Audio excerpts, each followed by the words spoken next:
नमस्कार दोस्तों, सोचिए आपने पूरी जिंदगी मेहनत की, दशकों तक नौकरी की, हर महीने अपनी तनख्वाह का हिस्सा पेंशन फंड में जमा करते रहे और बदले में मिली सिर्फ कुछ 100 रुपए की पेंशन। लेकिन अब यह बदलने वाला है, क्योंकि आज की इस वीडियो में हम आपको वह खबर देने वाले हैं जिसका आप सालों से इंतजार कर रहे थे।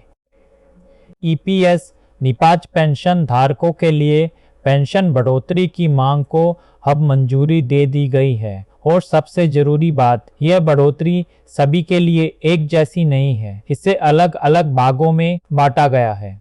आपको कितनी पेंशन मिलेगी यह इस बात पर निर्भर करेगा कि आपने कितने साल सेवा दी, कितना योगदान किया और आपकी सैलरी क्या थी।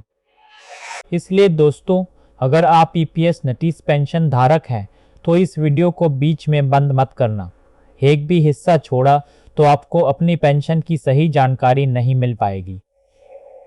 पूरी वीडियो ध्यान से देखें और फिर खुद तय करें कि आप किस कैटेगरी में आते हैं। सुप्रीम कोर्ट का ताज़ा आदेश। दोस्तों, पहले बात करते हैं सुप्रीम कोर्ट के फैसले की। ईपीएस 95 पेंशन के मामले में वर्षों से अदालत में लड़ाई चल रही थी। इस दौरान हजारों याचिकाएं दाखिल की जा चुकी थी।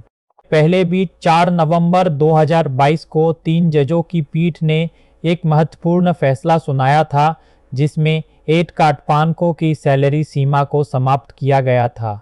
यह पेंशन धारकों के लिए उस समय की सबसे बड़ी राहत थी। अब एक बार फिर से हजारों नई याचिकाओं के बाद सुप्रीम कोर्ट ने 3 जजों की नई पीठ का गठन किया। इस पीठ में मुख्य न्यायाधीश यू ललित, जस्टिस अनिरुद्ध बोस और जस्टिस सुधांशु धूलिया शामिल थे। इन तीनों ने सभी अलग अलग मामलों की सुनवाई की। यह सुनवाई लगातार 7 दिनों तक चली। इस सुनवाई के बाद सुप्रीम कोर्ट ने एक बेहद अहम आदेश जारी किया कि किसी भी पेंशन धारक के साथ उसकी सेवानिवृत्ति की तारीख के आधार पर भेदभाव नहीं किया जा सकता। चाहे कोई 2004 से पहले रिटायर हुआ हो, 2000 से पहले, 2014 से पहले या बाद में, सभी को समान और सम्मानजनक पेंशन मिलनी चाहिए। कोर्ट ने सरकार को ये निर्देश भी दिया कि जल्द से जल्द सभी पेंशन धारकों के लिए उचित पेंशन का प्रावधान किया जाए। इस संबंध में एक नोटिस भी जारी हुआ है। हालांकि इस आदेश की आधिकारिक कॉपी अभी जारी नहीं हुई है, लेकिन मीडिया रिपोर्ट्स के अनुसार यह जानकारी सामने आई है। अब जानिए आपको कितनी पेंशन मिलेगी। दोस्तों, अब मुख्य बात पर आते हैं। पेंशन बढ़ोतरी को 4 हिस्सों में बांटा गया है। आप किस हिस्से में आते हैं यह आपके योगदान के वर्षों और सैलरी पर निर्भर करेगा। पहला भाग 10 साल या उससे कम का योगदान।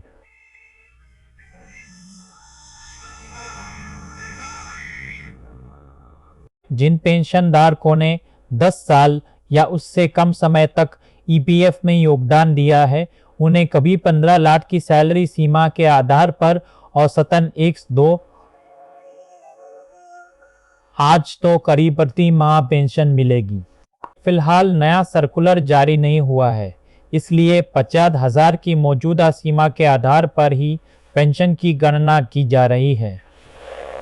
दूसरा भाग 15 से 25 साल के बीच का योगदान। जिन लोगों ने 15 से 25 साल के बीच सेवा दी है और 15,000 की सैलरी सीमा के आधार पर योगदान किया है, उनकी पेंशन इस प्रकार होगी। 15 साल का योगदान लगभग 3.30 प्रति माह।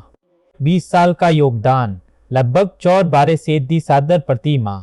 25 साल का योगदान लगभग 4 साल का योगदान लगभग 4 प्रति माह। इस श्रेणी में औसत पेंशन 4.50 के बीच मानी जा रही है।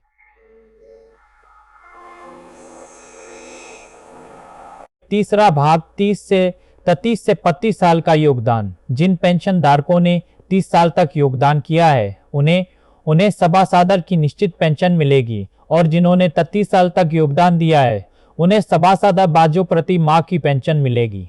यही वो मांग थी जो पेंशन धारक वर्षों से कर रहे थे। असात कारा 500 प्लस महंगाई भत्ता। यह मांग उन लोगों के लिए मान ली गई है जिनकी पेंशन योग्य सेवा 30 से 30 साल की रही है। चौथा भाग, अधिक पेंशन विकल्प चुनने वाले दोस्तों, यह हिस्सा उन लोगों के लिए है जिन्होंने हायर पेंशन ऑप्शन यानी अधिक पेंशन का विकल्प चुना था।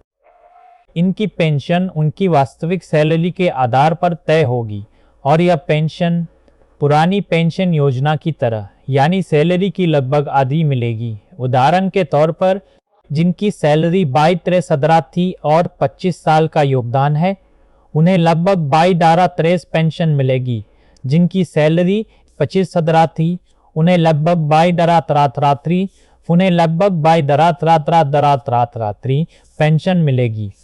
जिनकी सैलरी 23,13 उन्हें लगभग 22,13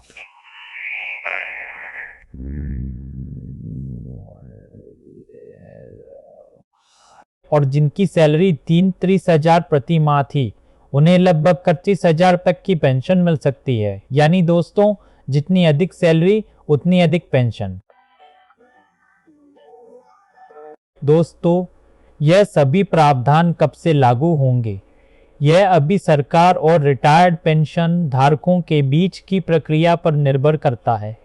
जैसे ही इस विषय में कोई आधिकारिक घोषणा या नया सर्कुलर जारी होगा, हम आपको तुरंत इस चैनल के माध्यम से जानकारी देंगे। तब तक दोस्तों, इस वीडियो को अपने उन सभी परिचितों के साथ जरूर शेयर करें जो EPS 95 पेंशन धारक है, ताकि वे भी इस जरूरी जानकारी से वंचित न रहें।